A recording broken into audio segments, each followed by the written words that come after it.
According to the Government Employees Pension Law, the GEPF is required to evaluate its actuarial factors at least once every 3 years. This is to determine the true value of members' benefits. Depending on the evaluation outcome, members' benefits could either decrease or increase. But what are these actuarial factors? And how are they being determined? Greetings, I'm once again at the offices of the GEPF, and this time around I'm joined by Brian Karitza. He is the head of Actuarial and Benefits Administration at the GEPF. Brian, always good to see you, sir. Before we get to all the technicalities, let's just start with a simple explanation of what do I, as a member of the GEPF, get as a promise at the end of my term. Thank you, Andile. It is always a pleasure to meet you, and thank you for this opportunity to present on this difficult topic. I think that is a good leading question. I think it's always important to remind our members of what the actual benefits they are promised by the fund.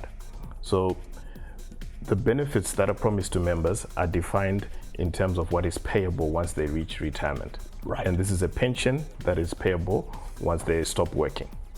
This pension is defined to be or is linked to your years of service. It's linked to a factor defined in the rules at which you earn a pension each year. This is referred to as an accrual factor, which is currently 1.82%. And it's also linked to your last salary, where your last salary is your average salary over your last 2 years. Right. What is this actuarial interest? You know, we hear all these words being thrown around. What does it actually mean? And how is it a factor in determining what I get as my benefit at the end? So to fully understand actuarial interest factors, we need to understand what exactly we are trying to value. So if we go back to our definition, we've said that the fund promises to pay you a pension in retirement. Right. However, members do have the option of leaving the fund before they reach their retirement age. Right. And I guess one approach would be to expect members to wait up until they reach retirement age before they start drawing on this benefit. But possibly what is more reasonable is an approach where you compensate members for the pension that they're foregoing in the future, and then you give them a cash lump sum today. So actuarial interest is expressing that cash lump sum today. It's giving you the cash value of what we should be paying you to compensate for the pension that you're giving up. This only affects members who are leaving, or does it also affect members who are staying in the fund? It will only affect the members who are leaving the fund. Members who are staying within the fund are unaffected by any changes to actuarial interest. So, and then why do the actuarial factors have to be updated? What does that mean, updating the factors? So we have to go back to our definition. So we said the actuarial interest, we're giving you a value today to compensate you for the pension that you're foregoing in the future. For us to be able to determine that value, there are a lot of things that we do not know, and we need to make assumptions about that. So for example, we cannot tell you with certainty what salary you're going to retire with.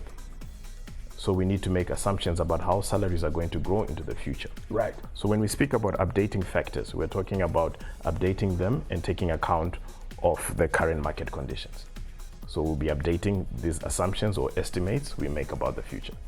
Now, I heard that, new factors are lower than previous years. What leads to that? I mean, what are the things that influence whether they are revised higher or lower? So it's actually two key elements. So first one is how what we predicted previously compares to what has actually happened over the past 3 years. And then the second factor is how what we predict to happen in the future has changed compared to what we anticipated in the previous valuation.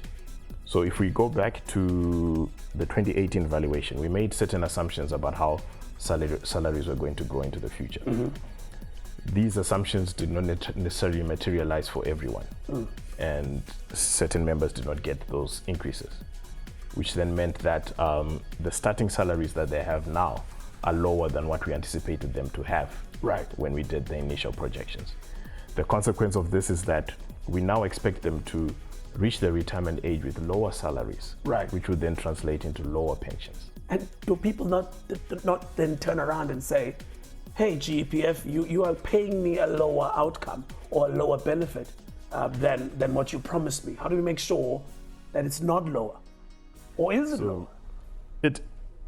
If you only look at it in terms of monetary value, then it can be lower. But then we need to understand what exactly is being guaranteed and promised by the fund. Right. We guarantee you the pension that is payable once you reach retirement age. We, however, cannot guarantee what that pension is worth today. And perhaps it's easier to illustrate through an example. Right. So if we're to think of an imaginary world where instead of getting paid a cash benefit, for each year that you work, you're going to receive a physical asset, perhaps a cow. Right. In retirement. I like steak, so I like your example. I like steak too. So let's look at an example where someone has worked for 10 years and they decide to leave the GEPF. Right. This person has earned 10 cows, but these cows are only payable in retirement. What would be reasonable? What would be reasonable is for the fund to then pay him a cash equivalent that is enough to purchase these 10 cows today. Now, where is the challenge? We cannot guarantee the price of a cow today. But you must guarantee me my cow. Yes. Aha. If a cow was worth 5,000 last year, someone who retired with 10 years would have received 50,000. And that 50,000 would have been enough to buy 10 cows. Got you.